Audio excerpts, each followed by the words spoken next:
Hello viewers, welcome to తాళరి రుచులు. ఎలా ఉన్నారు అందరూ? ఈరోజు సింపుల్గా టేస్టీగా పెద్ద శ్రమలు పడకుండా ఈజీగా చేసేసుకుని పల్లి చట్నీ ఎలా చేసుకోవాలో చూసేద్దాము.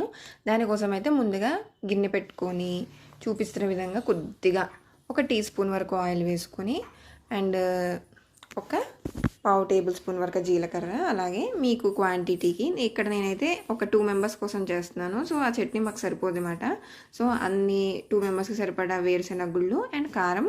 పల్లీ చట్నీ కొంచెం కారంగా ఉంటేనే బాగుంటుంది. సో 3 పచ్చిమిరపకాయలు వేస్తున్నాను నేను ఆ పల్లీలకి.